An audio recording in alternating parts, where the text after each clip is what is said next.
This is Analytic Update with Tom Bertucci and Doug Scobie. According to the Visualization Association in Plantation, Florida, Venn diagrams have been making a steady comeback in the news media.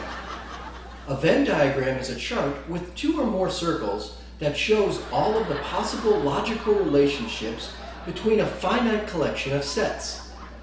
The area where circles overlap is called the intersection, and it can be used to effectively show commonality between the sets. One of the most popular uses of the web in the IT community involves online forums. While they are used significantly to troubleshoot problems, their effectiveness is highly questionable. A break-in was reported at the office of Charles Blank, president of the Society of Actuaries in Schaumburg, Illinois. Nothing appears to have been stolen, and the only reported crime was an act of vandalism. A gold plaque bearing the Society's sacred motto was defaced. While the change looks significant, it is considered by most to be a standard deviation. A pie chart is a circular chart divided into sectors to illustrate proportion, and is the most widely used statistical chart in the business world. However, it has been criticized, and some recommend avoiding it, pointing out that it is difficult to compare different sections of a given pie chart or to compare data across different pie charts. Pie charts can be an effective way of displaying information in some cases, in particular if the intent is to compare the size of a slice with the whole pie. The earliest known pie chart was illustrated in a book written by Scottish engineer William Playfair in 1801. From its home office in Wichita, Kansas, the International Society of Business Analysts released a report today claiming that there are three kinds of analysts: those that can count and those that can't. Now let's toss it over to Tom for sports. Scores from last night's games: 28-35, 98-81, 2-1, and 17-21.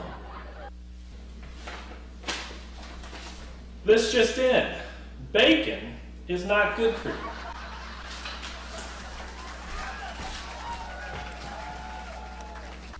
Now, let's check in with our man on the street.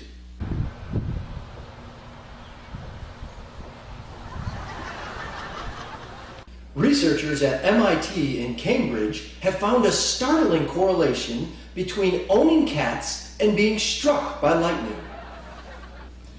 This line graph shows that I am clearly unhappy with Tom's previous graph. This pie chart shows that I am clearly angry with Doug's previous graph. This next line chart shows that a trend has developed toward razor-sharp fangs. This scatter plot is dripping with blood. Okay, this is getting a little creepy. Let's move on to a plain old normal distribution. Don't let that line graph fool you. When its data becomes skewed, it becomes a paranormal distribution. We've evidently lost the story related to this next chart. So, just to be safe until I see more data, I'm going to assume that cancer causes cell phones. A fraternity at the University of Louisville wanted to take a stab at analytics. Their contribution? A ranking of presidents based on how dirty their last names sound. 1. Johnson. 2. Bush. 3. Harding. 4. Okay, Tom, we get the idea. Let's look at some visual representations of data. Here's a pie chart of my favorite bars and bar chart of my favorite pies.